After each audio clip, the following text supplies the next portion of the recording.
자, 367페이지 봅니다. 일찍 왔나요, 제가? 딱 시간 맞춰 왔는데. 저 뒤에 문 잠가버렸어요. 늦게 온 사람 못 들어오게. 잠그세요. 자, 이제 367. 부동산 금융. 우리 학계론에 보면 수요 공급, 투자 이론, 금융, 감정평가. 이거 합치면 여기서 뭐 한 거의 30문제 나온다고 보면 되는 거죠. 자, 먼저 이제 부동산 금융 나오는데, 바로 넘겨가지고, 어디를 보냐면, 이자율. 372 이자율. 뭐, 이자율이 항상 나오죠, 항상. 별표 쳐도 뭐라 안 할게요. 별표 쳐도 뭐라 안 할게요. 네. 친 사람 더 치지 말고 가만 놔둬요, 그냥. 한 번만 치면 되지. 뭐, 자주 보지도 않을 거면서 자꾸 별만 치면 뭐하냐. 네. 자, 아무튼 그래요. 자, 이제 이자율 보니까, 첫 번째 이제 고정 이자율 이런 것도 있고, 뭐, 변동 이자율 이런 게 있는데, 칠판을 통해서 한번 볼까요? 이자율. 자, 먼저, 이자율의 구조를 보니까, 첫 번째, 고정금리죠, 고정이자율. 고정금리는 대출 약정 시부터 만기까지 금리가 바뀌지 않고 변하지 않는 게, 끝까지 가는 게 고정금리인 거 아시죠? 그죠? 고정금리를 우리는 흔히 명목이자율이라고 하죠. 명목이자율. 예, 명목이자율. 명목이자율은 실질 이자율에,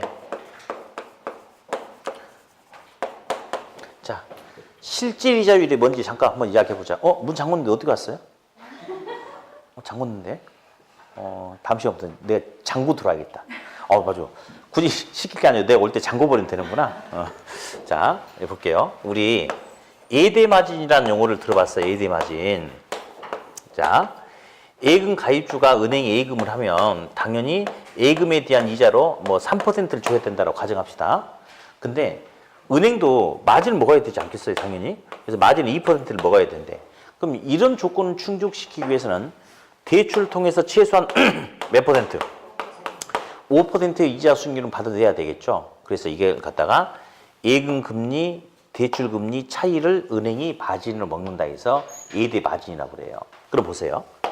그래서 이 마진을 은행이 먹어야 되니까 똑같은 조건에서 똑같은 은행이라면 예금 이자율하고 대출 금리하고 누가 더 높아요? 당연히 대출 금리가 높겠죠. 그 차익을 은행이 먹어야 되니까. 그렇죠? 그래서 이런 조건이라면 은행은 최소한 5%를 실질적으로 대출을 통해서 받아야 되지 않습니까? 그 5%를 실제 이자율이라고 합니다. 그냥 개념 정도만, 그런 말이구나. 그렇게. 예. 거기다가 이제 향후 예상되는 예상 인플레이션의 영향이 반영됩니다. 예상 인플레이션이. 그래서 무슨 말이냐? 은행이 실질적으로 5% 이자 수익률을 얻으려고 그래요. 근데 문제는 인플레이션이 1%만큼 발생을 해버린다면, 자, 이거 지금 무슨 금리 설명하고 있습니까? 고정금리죠? 금리 중간에 못 바꾼지 아시죠? 그러면 은행이 실질적으로 5% 이자 수익률을 원하는데 그 1년 동안 인플레이션이 1%만큼 나타나 버리면 실질적으로 가져갈 수 있는 수익률이 4밖에 안 되죠. 그럼 목표 수익률이 충족이 안 되지 않습니까? 그래서 정말 5를 벌고 싶으면 예상 인플레만큼을 플러스 알파 시켜서 명목상 차입자한테는 얼마를 받아내야지? 6을 받아내야지 1만큼 가치가 하락해도 당초 원했던 5% 이자 수익률을 실질적으로 가져갈 수 있다. 그래서 고정금리는 실질 이자율에 예상 인플레율이 반영되는 거 맞죠? 근데 잠깐만. 얘는 예상 인플레를 미리 반영을 해야 되는 거예요. 왜냐? 얘는 대출 약정 시 한번 금리가 결정이 돼버리면 중간에 바꿀 수가 없어. 그러니까 예상 인플레를 미리 반영을 해야 하는데, 그런데 두 번째, 변동금리는 금리 변동이 가능합니까? 변동금리는 그냥 실질 이자율만 적용하는 거예요. 실질 이자율만. 얘는 반영할 필요가 없대요. 그러면 변동금리 같은 경우는 예상 인플레를 미리 반영하지 않아도 됩니까? 그래도 돼요. 왜? 얘는 시장 상황이 달라짐에 따라서 금리 변동이 가능하니까 사전에 예상 인플레를 미리 반영할 필요가 없는 겁니다. 그래서 첫 번째 물어보는 게 동일한 조건이라면 고정금리하고 변동금리하고 얘는 똑같이 있지 않습니까? 하나는 있고 하나는 없죠. 누가 더 금리가 높다? 고정금리가 동일한 조건이라면 변동금리보다 금리가 더 같다라고 그렇게 이야기를 해요. 그 다음에 대출을 통해서 나타나는 위험이란 게 있어요.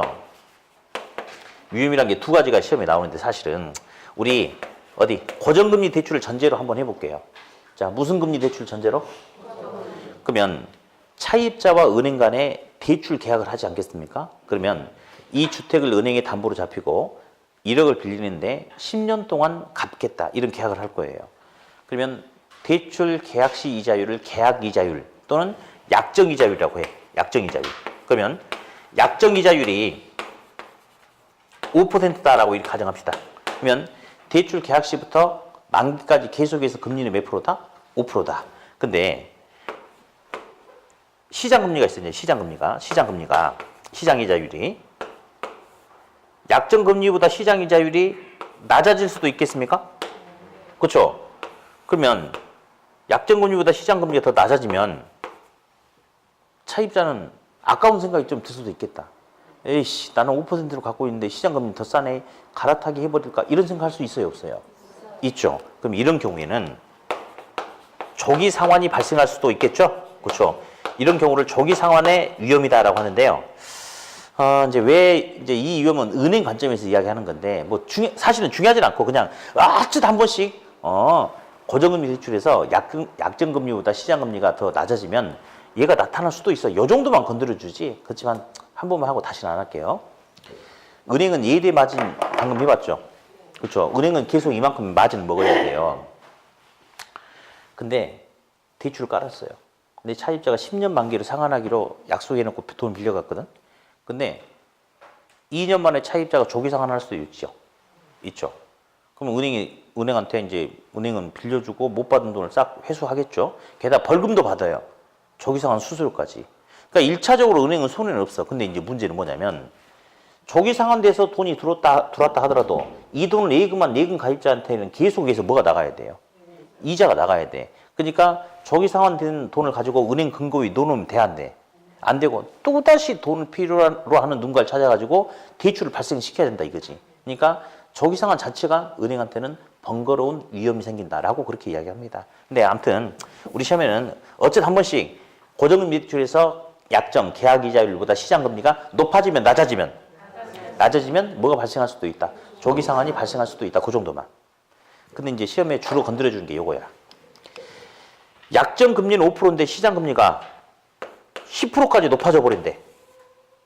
그럼 이런 경우에는 시장의 금리가 많이 올라 버렸죠. 인플레가 발생했대요. 그래서 이런 경우를 뭐라 불러주냐면 인플레 위험이다라고 이렇게 불러준대. 그래서 이제 최근래보다는 전에 물어봐줬던 게 고정금리 대출에서 약정금리보다 시장금리가 높아지는 인플레 상황이 발생할 경우에 은행은 이익이다 손해다 차입자는 이익이다 손해다 이걸 물어본 적이 있네. 한번 해볼까? 이런 경우라면 지금 무슨 금리 설명하고 있죠? 자, 그러면 차입자는 추가적인 부담이 있어 없어? 없죠. 거지 같은 질문도 근래에 나온 적이 있는데요. 고정금리 대출에서 계약금리보다 시장금리가 높아지는 인플레 상황이 발생할 경우 차입자는 조기 상환하는 게 유리하다. 미친놈 아닙니까? 조기 상환 해 안 해? 아이 왜 안 해야지. 근데 그런 것도 나오기도 하고요. 다음 이런 경우에는 차입자는 유리합니까 불리합니까? 유리한 게 이익이죠. 은행이 손해입니까? 오케이 이렇게. 그럼 다시 할게요. 이제 이번에는 이 인플레이션 위험 부담을 가지고 고정금리 대출에서는 인플레이션 위험 부담과 변동금리 대출에서는 인플레이션 위험 부담을 각자 누가 하느냐 눈치를 챘을 것도 같은데 고정금리 대출 때는 인플레 위험 부담 누가 하겠어요? 은행이 하겠지. 자, 변동금리는? 변동금리는 은행이 일정한 기간마다 금리 변동을 시켜버린 거야. 그래서 약정했던 이자율과 시장의 이자율의 차이가 생기는 그 갭을 금리 변동을 시켜서 누구에게 전가시켜버려요?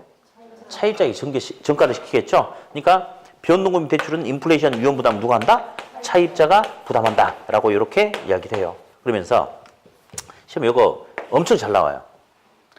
인플레 위험에 대처하기 위해서 은행은 고정금리 대출을 좋아하느냐 변동금리 대출을 좋아하느냐?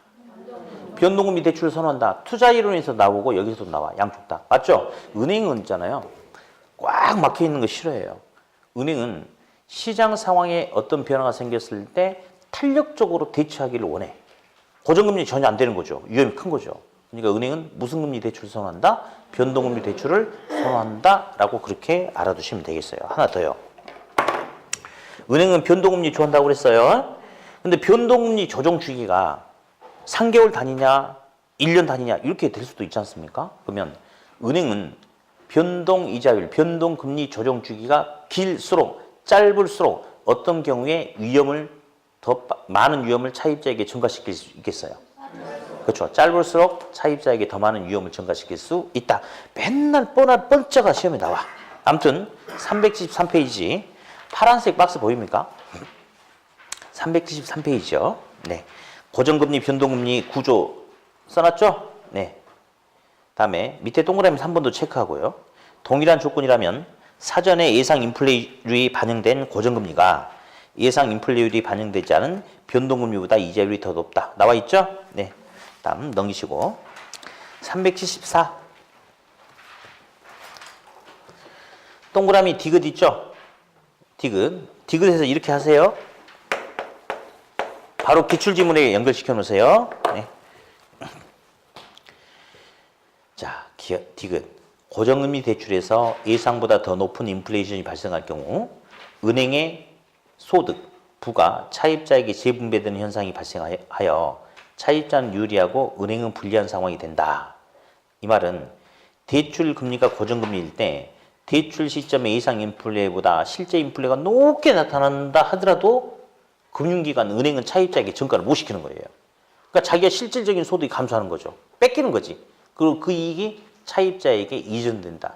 재분배된다. 그런 표현이 한번 시험에 나왔다는 거. 그러면 어디? 금융기관 이익이고 차입자가 손해다. 맞아요?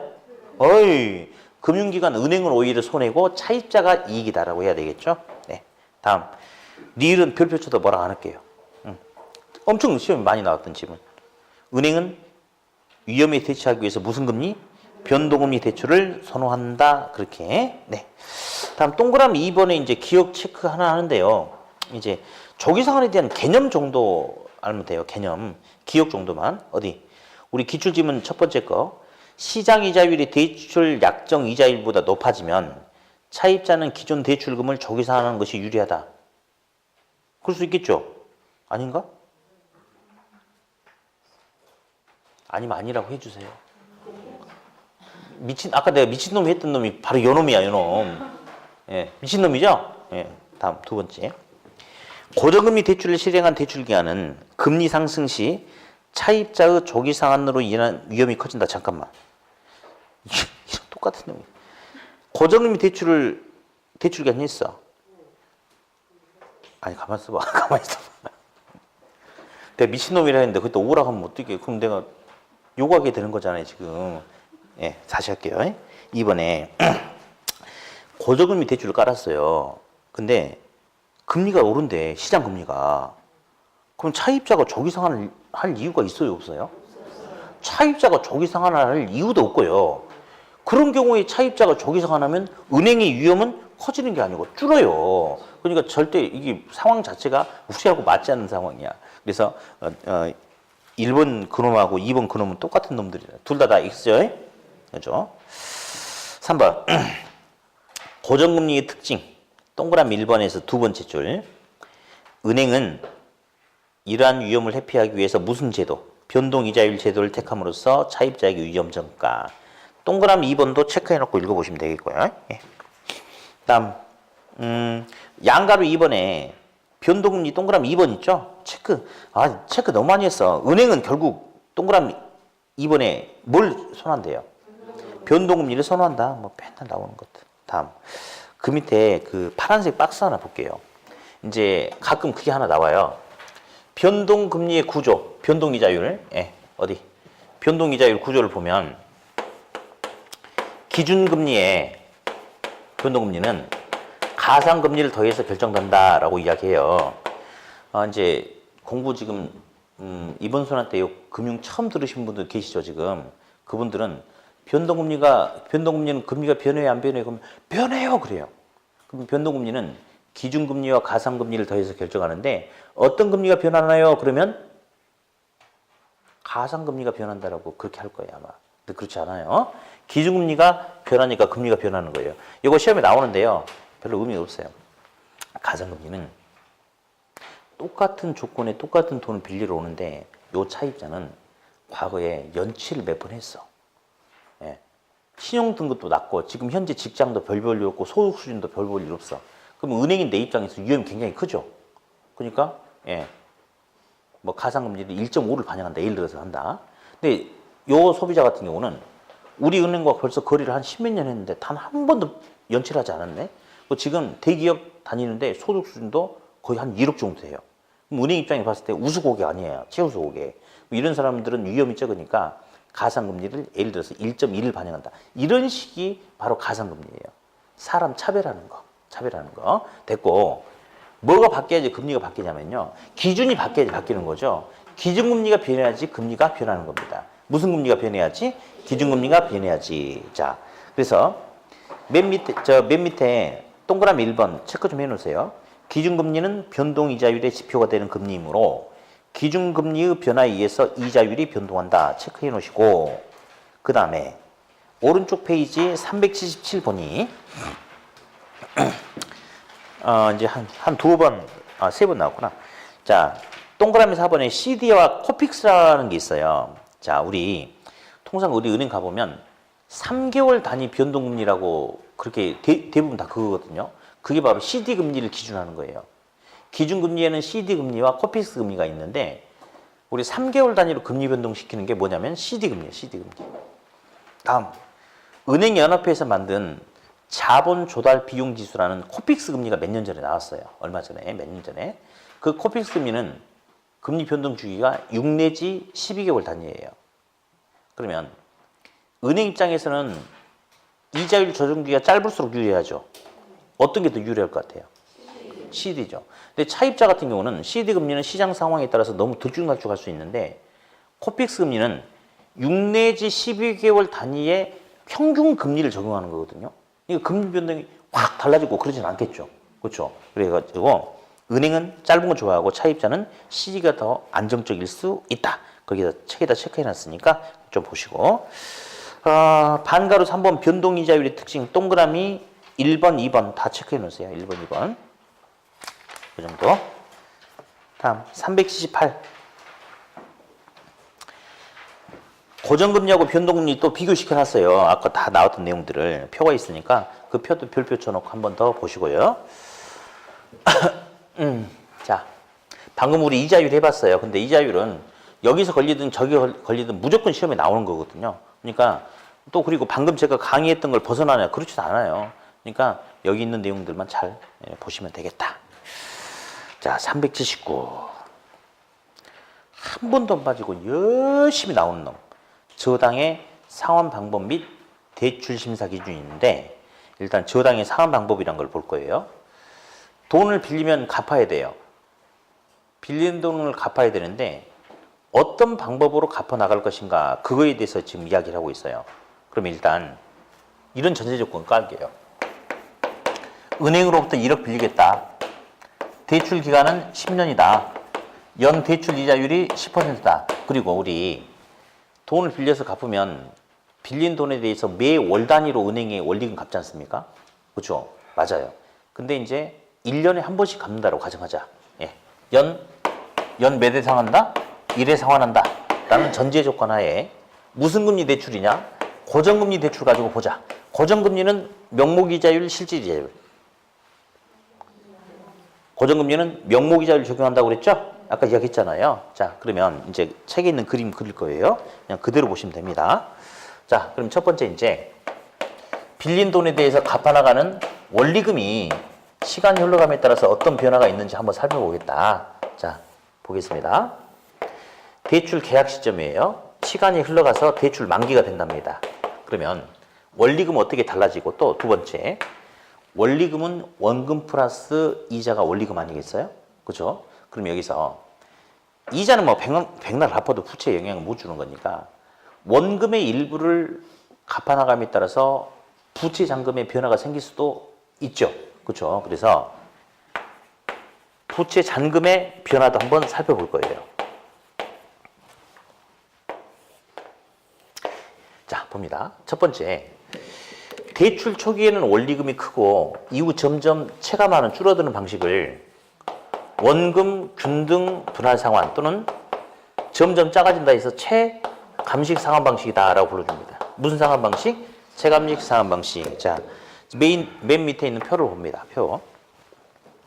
자, 어디? 그러면 은행에서 돈 빌리면 원금도 갚고 이자도 갚아야 되지 않을까요? 그렇죠? 그러면 원리금을 갚는 거예요. 원리금을. 자, 그런데 자, 첫 번째는 우리 무슨 방식 배울 거냐면 원금 균등 상환 방식 배울 거예요. 원금 균등이라는 것은 말 그대로 빌린 대출 원금을 전체 기간 중에 균등하게 똑같이 나눠서 갚는데요. 그러면 1년에 한 번 갚는다고 그랬는데 대출 기간이 10년이니까 총 몇 번에 걸쳐서 나눠서 갚으면 돼요? 10번. 그러면 원래 빌린 돈이 1억 원이니까 매년 원금 얼마씩 갚으면 돼? 그렇지? 1,000만 원씩. 거기 표를 보시면 돼. 1,000만 원, 1,000만 원, 계속 1,000만 원. 그래서 처음부터 끝까지 계속 원금이 1,000만 원이다 해서 원금이 균등하게 상환한다 해서 원금 균등 상환이라고 해요. 그러니까 원금 1,000만 원 맞죠? 맞죠? 다음 근데 이자를 볼게요. 이자. 맨 1회차 때 이자는 부채 1억 원이 그대로 다 살아있죠. 거기 표를 보니까 그래서 1억 곱하기 1억이 뭐냐? 원래 빌린 돈이야. 10% 하니까 맨 처음에 이자 얼마예요? 1,000만 원. 이거 원리금 2천이었죠? 근데 두 번째 2회차 때 이자는 1,000만 원이 안 되겠죠, 당연히. 왜냐면 작년에 원금 1,000만 원 갚았잖아요, 작년에. 그럼 두 번째 2회차 때는 부채가 1억이 아니고 9천 남았지 않습니까? 그래서 얼마 곱하기 10% 나왔어요?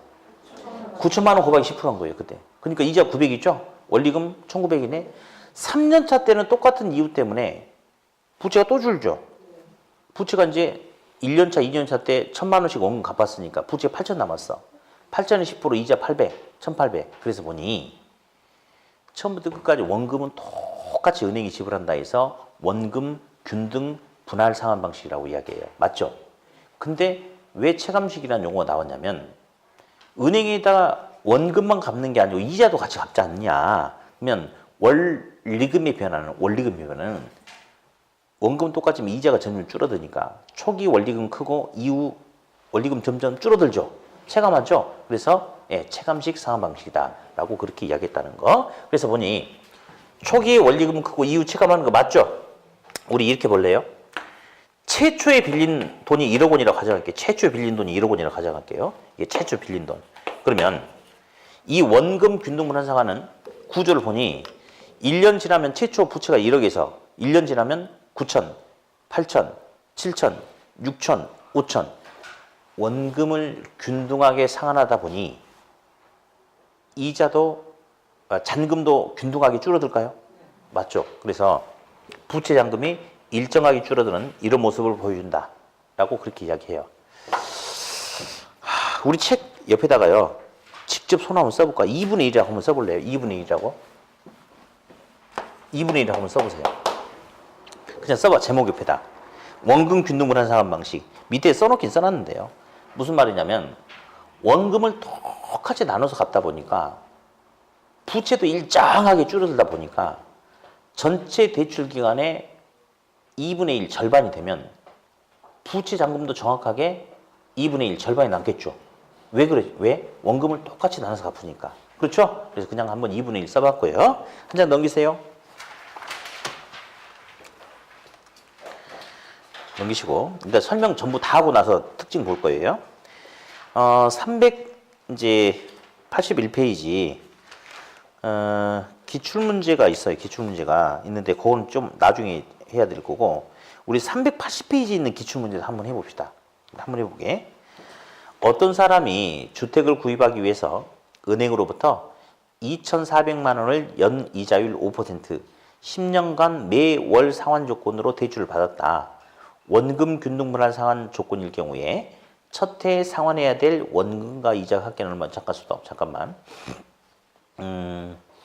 상환 조건이 연 단위예요, 월 단위예요? 연이 아니고 월이라고 나왔는데 거기 매 월 단위라고 나왔죠? 아까는 매 연 단위라고 했습니까?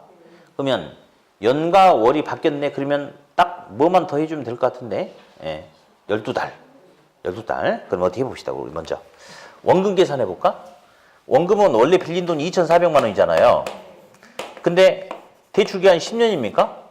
10년 나누면 매년 원금 얼마 갚아요? 240만 원 갚죠. 원금 매년. 근데 월로 이야겠네? 그럼 어떻게 할 거예요? 여기서 이제. 그렇지. 나누기? 그럼요. 나누기 12달 해야 되겠죠. 이렇게. 그럼 매월 갚는 원금 얼마인가요? 얼른 쳐봐. 240 나누기 12 쳐. 헷갈리면 무조건 계산기 쳐야지. 240 나누기 12. 원금 20만 원 되나요? 그래요. 그러면 원금은 균등하니까 첫 해부터 첫 달부터 끝날 때까지 계속해서 원금은 20만 원이야. 우리 첫 달 거 이자 계산해 볼래요? 이자는요. 빌린 돈 2,400만 원 곱하기 이자율하면 돼. 연 이자율이 몇 프로래요? 5% 0.05죠? 어디? 2,400만 원 곱하기 0.05 쳐보실래요?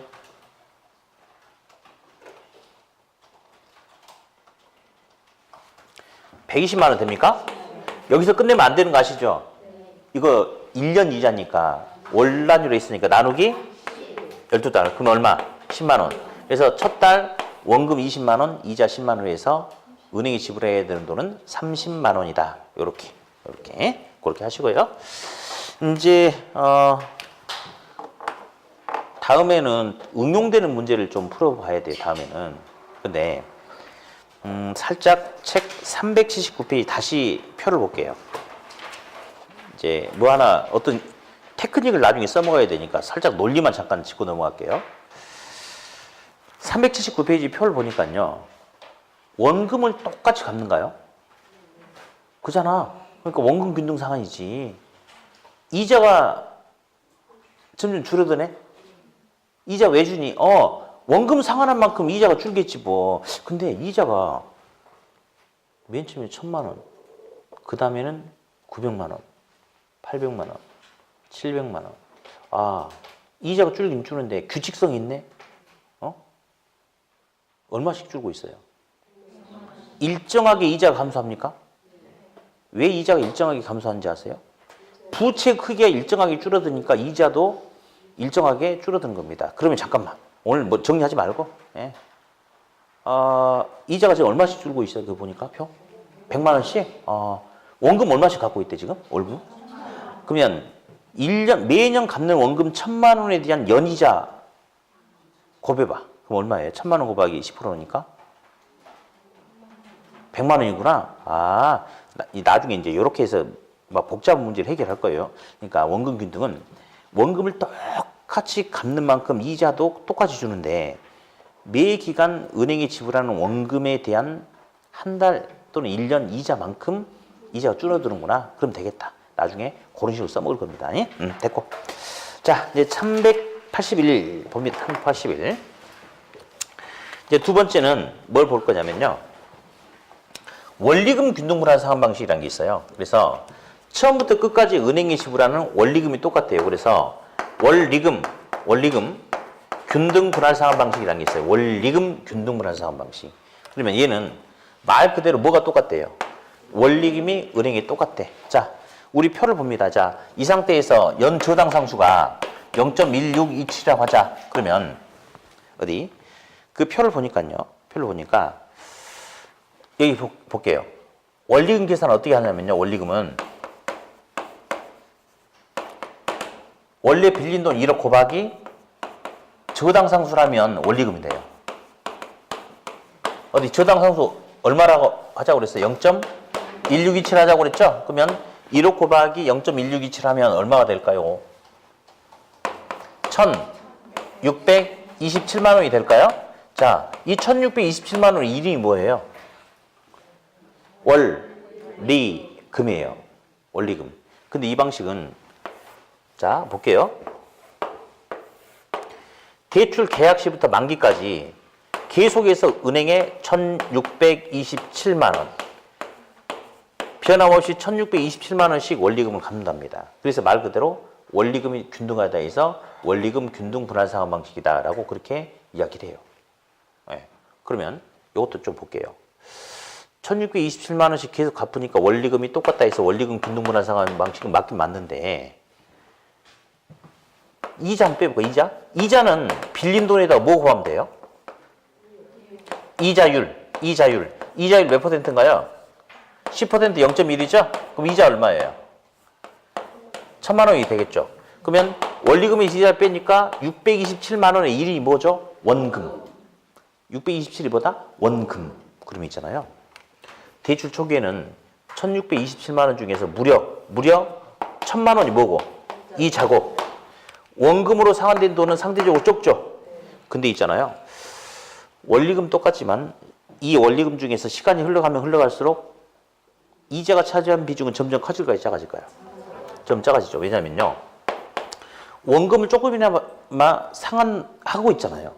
원금이 상환된 만큼 부채가 줄어들기 때문에 감소하는 부채에 따른 이자도 줄어들겠죠. 예, 그래서 원리금 균등분할 상환 방식은 대출 초기부터 만기까지 원리금이 똑같은데 시간이 가면 갈수록 원리금에서 원금이 차지한 비중은 커지고 이자가 차지한 비중은 점점 작아진다. 근데 여기서 일부 학생들은 오해를 또 할 수가 있어. 아니, 대출 기간이 총 10년인데 은행으로부터 빌린 돈이 1억인데 계속 원금의 일부를 갚아 나가다 보면 부채가 줄여야지 왜 부채가 커진다고 하느냐. 아니, 그 말이 아니고 어차피 이 10년 동안 1억은 다 갚아야 되죠.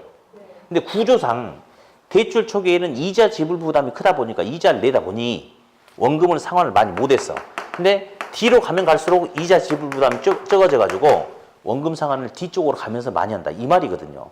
그러니까 아무튼 이 10년 동안 총 갚는 원금의 합계는 총 얼마가 되는 거예요? 1억이 되는 것이지 뒤로 갈수록 부채가 늘어난다. 이런 의미는 아니라는 거. 아셨어요? 그렇게. 그러면 여기다 한 3분의 2라고 한번 써볼래요. 3분의 2 제목에다. 이제 이자율이 10%일 경우에는 우리가 대출 기간이 총 10년이라 할게요. 아니, 한 15년이라 합시다. 15년. 그러면 절반은 한 7년 6개월이 되겠죠. 7년 6개월. 근데 이 방식은 주로 초기에는 원금 상환이 주가 되는 게 아니고 이자 지불이 주가 됐잖아요. 초기에는. 그러다 보니까 처음에는 부채가 팍팍 줄지 않아. 그래서 대략 한 10년 정도, 3분의 2 정도 되는 시점이 돼야지 부채가 절반으로 줄어든다라고 그렇게 이야기를 한 거예요. 그러면 다시 잔금의 변화. 자, 원리금 균등분할 상환 방식은 초반에 이자 중심이었죠. 그러니까 원금이 팍팍 줄어 안 줄어? 안 줄죠. 그러니까 초기에는 부채가 확 안 줄어요. 이렇게 가다가 어느 정도 시점이 돼야지 부채가 줄어드는 이런 모습이 나타난다는 거. 이렇게. 예. 다음 세 번째.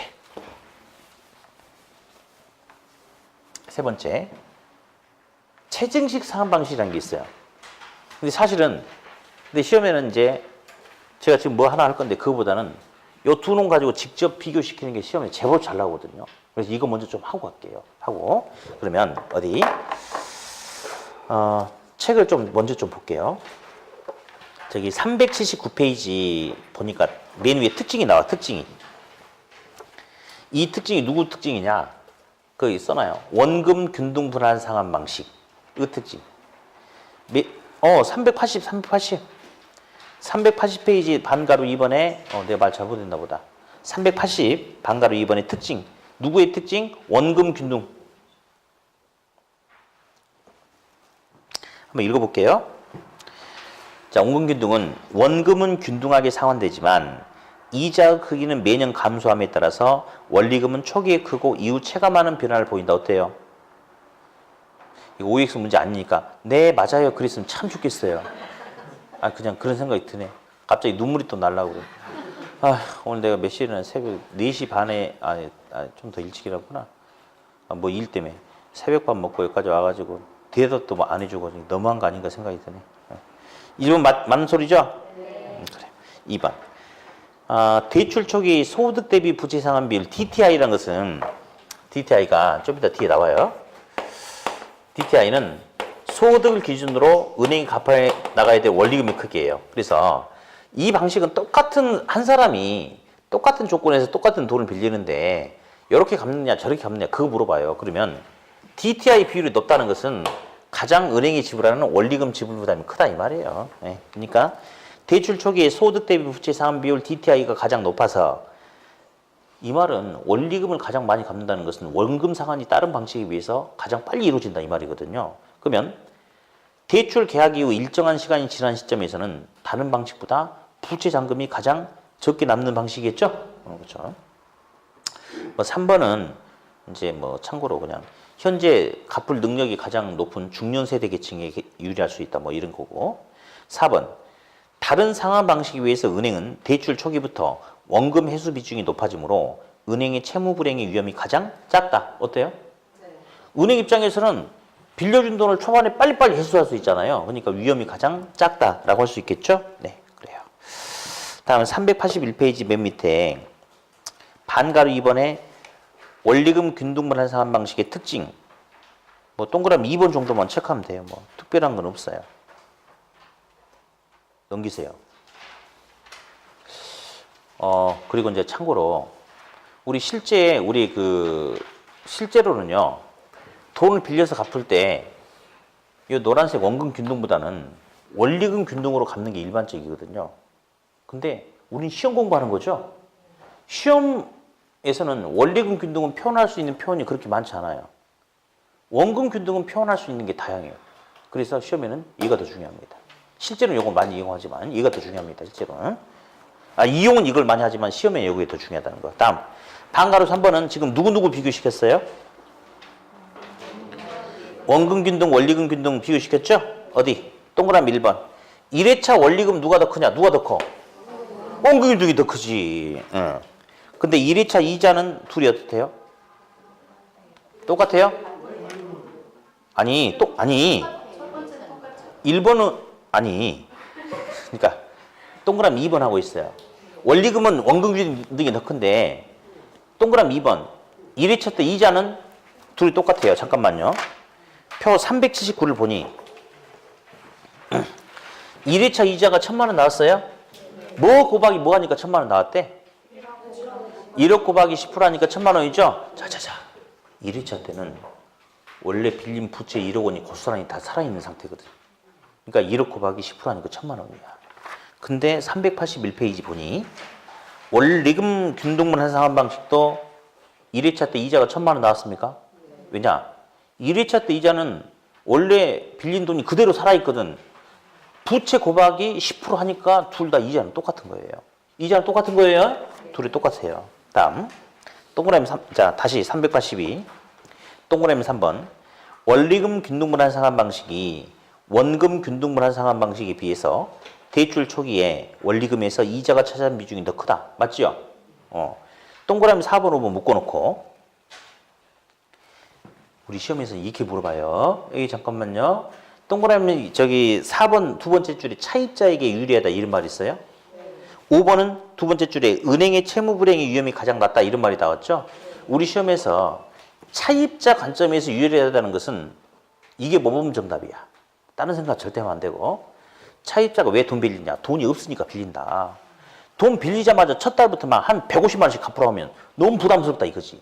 그래서 차입자 관점에서 유리하다는 것은 빌린 돈에 대한 원리금 상환해야 될 원리금 지불 부담이 상대적으로 큰 거 적은 거? 적은 거. 자, 둘 중에 대출 초기에 어떤 방식이 차입자에게 유리해? 원리금 지불 부담이 적은 원리금 균등이 더 유리하겠죠? 다음. 근데 은행은 있잖아요. 은행은 우리 시험에 나온 은행은 극히 보수적이야. 위험 혐오적이야. 그래서 자기가 빌려준 돈을 안정적으로 회수할 수 있냐 없냐 온통 거기에 관심이 있다는 거예요. 그러면 둘 중에 은행 입장에서는 어떤 방식의 채무 불행의 위험이 제일 적겠어요? 당연히 빌려준 돈을 초기에 빨리빨리 회수할 수 있는 원금 균등이 위험이 더 적겠죠? 그 정도 중요합니다. 다음.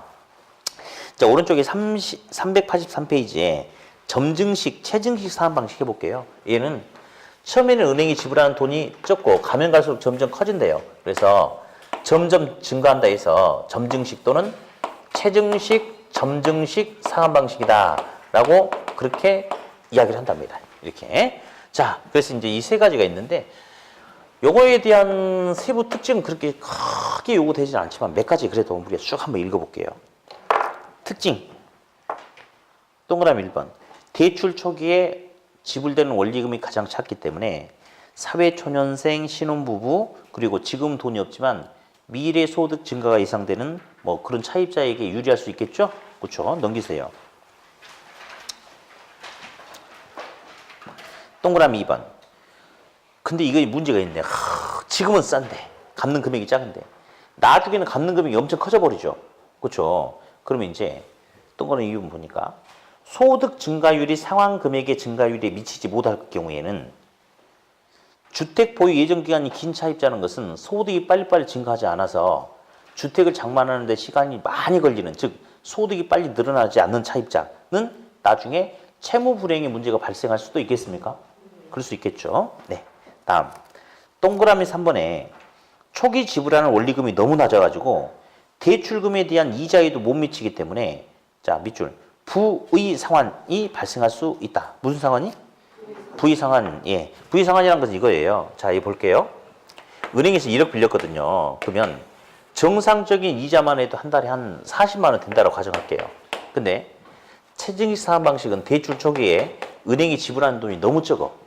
어느 정도냐 봤더니 원금과 이자를 갚는데 일정 기간 원금 10만 원 갚고 이자 15만 원 갚는데 그러면 원금 10만 원 갚는 만큼 부채가 줄긴 줄죠.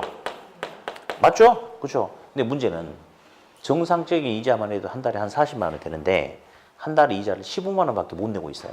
얼마 부족해요? 25. 그래, 계산이 안 돼. 이제 25만 원 부족하죠? 그러면 부족한 이자만큼 계속 이렇게 쌓이는 거야. 그러면 결국은 이것저것 정리해 보면 원금 10만 원만큼 줄어. 이자 25만 원 부족해서 매달 15만 원씩 부채가 더 커져 버려요. 일정 기간 동안. 그래서 최초에 빌렸던 돈보다 일정 기간 동안은 정상적인 이자에도 못 미치는 금액을 갚다 보니 최초에 빌린 돈보다 부채 상금이 더 커져 버릴 수 있죠. 그게 바로 부의 상환이 발생할 수 있다. 그럴 수 있겠죠? 그렇게. 다음. 이제 4번도 체크해 놓고요. 이렇게 최정식 상환 방식은 고정금리를 적용하므로 대출 계약 이후 어느 시점에서 인플레이션이 크게 발생한다 하더라도 차입자는 약정된 원리금만 지불하기 때문에 향후 인플레이션이 크게 발생할 경우에 차입자에게 오히려 유리한 방식이다. 무슨 말이냐? 이 말이에요. 셋 다 고정금리라고 그랬어요. 고정금리는 대출 받는 그 순간 금리가 결정이 돼 있기 때문에 앞으로 몇 년 후에는 얼마, 몇 년 후에 얼마라고 갚아야 될 금액이 이미 확정이 돼 있을까요? 확정이 돼 있는 거예요. 그게 고정금리지. 그러면 앞으로 7년 후에 은행이 지불해야 될 돈이 100만 원이라고 합시다. 100만 원. 100만 원을 만 원짜리 몇 장? 이것도 계산이 안 되는 거야? 만 원짜리 100장이죠? 그러면 지금 현재는 만 원짜리 100장 가지고 요만큼의 물건을 사는 거야. 그러니까 이만큼의 물건을 사려면 만 원짜리 100장이 필요해. 지금은. 근데 7년 후에 인플레가 크게 발생해 버리면 똑같은 이만큼의 물건을 사려고 해도 만 원짜리가 130장이 필요할 수도 있습니까? 그게 인플레이션 아니겠어요? 그런데 있잖아요. 고정금리거든. 그러면 7년 후에 인플레가 크게 발생해도 그냥 만 원짜리 130장 은행에 갖다 내는 게 아니고 몇 장 주면 돼요. 100장 주고 끝내면 되는 거예요. 그래서 향후 인플레가 발생할 경우 차입자에게 유리한 방식이다. 그렇게 표현을 합니다. 네, 됐고요. 어디 우리 기출문제 밑에 하나 풀어볼까요? 대출 상환 방식에 관한 설명으로 옳은 것을 모두 골라보시오. 기억. 상환 첫 해의 원리금 상환액은 원리금 균등분할 상환 방식이 원금 균등분할 상환 방식보다 크다. 이런 기억 X. 지금 우리 기출문제 전부 하고 있어요. 밑에 거에. 그러면 이제 우리가 통상 이런 걸 1타 3P라고 하는데 뭔 말인지 알겠어요? 기억이 틀렸잖아요. 그럼 기억 들어가면 돼요, 안 돼요? 그러니까 이제 1, 2, 3번은 답이 안 된다 이거죠? 그렇죠? 그러면 이제 4번, 5번을 대충 보니까 니은 하나만 풀면 되겠다. 4번에는 지금 1, 2, 3번이 틀렸으니까 4번, 5번 둘 중에 하나가 답이 되겠죠. 근데 4번은 니은이 있고 5번은 니은이 없으니까 니은 하나만 보면 답이 나오겠네? 실제로 문제 이렇게 푸는 거예요. 그러니까 박스에 지문이 4개가 있다고 해서 4개를 다 푸는 건 아닙니다. 자, 니은. 최정식 상환 방식의 경우 미래 소득이 감소될 것으로 예상되는 은퇴 예정자에게 적합하다? 큰일 날라고? 인생 말년이 꼬이려고? 안 되겠죠? 그럼 니은 틀렸으니까 답은 그냥 몇 번 자동으로. 그러니까 답은 5번 디귿 니을이죠? 그럼 어디? 이 세 가지 방식 중에 미래 소득이 감소될 것으로 예상되는 은퇴 예정자에게 가장 적합한 방식은 뭐일 것 같아요? 응? 빌리면 안 된다고, 빌리면 안 되지. 은퇴 유증자가 돈 빌려가지고 나중에 어떻게 뒷감당하려고 그래. 그냥 그대로 사는 게 제일 좋아요. 그래. 디귿. 원금 균등분할 상환 방식의 경우 매기에 상환하는 원리금이 점차 감소한다. 맞아요? 원금은 똑같지만 이자가 줄어드니까 원리금 점차 감소한다. 맞죠? 세 번째, 리을. 원리금 균등분할 상환 방식의 경우 매기 상환하는 원금액이 점차 늘어난다. 그러니까 원리금 균등은 원리금 똑같지만 여기 있네. 원리금 똑같지만 이 중에서 이자가 차지한 비중은 점점 작아지고 원금이 차지한 비중은 점점 커지죠? 그러니까 맞는 거죠. 예. 어디 그 옆에 것도 하나 해봐요. 자, 기출문제 옆에 거. 적절하지 않은 것은 1번. 원금 균등분할 상환 방식은 대출자 측에서 볼 때 원금 회수 위험이 원리금 균등분할 상환 방식보다 상대적으로 적다. 맞죠? 왜? 눈이 잘 안 들어와? 맞아요? 틀려요? 뭐 이제 모르세네. 모르세. 답이 2번이라 나왔잖아 밑에. 그러면 1번이 맞겠지. 맞죠? 근데 이제 이게 솔직히 이게 있어요. 뭐가 있냐면요. 이제 지금 우리가 아직 문제풀이를 많이 안 해봤잖아요. 안 해본 시기죠. 이름만 해야 되는 시기고. 근데 문제가 원리금 균등분할 상환 방식은 원금 균등분할 상환 방식보다 막 이렇게 해가지고 이렇게 막 계속 바꿔서 이렇게 물어봐. 그러면 읽다가 헷갈려 버리는 경우가 좀 있습니다. 그러니까 나중에는 원리금 균등인지 원금 균등인지 체크를 좀 해놓고 문제풀이 하면 좀 더 좋을 수가 있어요. 그러니까 지금 그래. 아무튼 맞고. 두 번째, 체증식 상환 방식은 초기에는 차입자의 원리금 지불 부담이 원금 균등분할 상환 방식 및 원리금 균등분할 상환 방식보다 크다? 더 적은 거죠? 그렇죠. 틀렸고. 3번. 변동금리 대출 방식은 대출자 측에서 발생할 수 있는 이자율 위험을 차입자에게 전가할 수 있다. 맞죠? 그렇죠. 4번. 원리금 균등분할 상환 방식은 원금 균등분할 상환 방식에 비해서 초기에는 원리금 지불액이 더 적다. 그래서 또는 차입자에게 그래서 더 유리하다. 그죠? 네. 5번. 체증식 점증식 상환 방식은 미래 소득 증가가 예상되는 신혼부부에게 유리하다. 어때요? 맞죠? 네, 그렇게. 네. 이제 386페이지 보면 대출 심사가 있어요. 그래서 용어 정리 좀 하고 이렇게 넘어가야 되겠어요. 아무튼 잠깐 휴식 좀 했다가 진행하겠습니다. 예.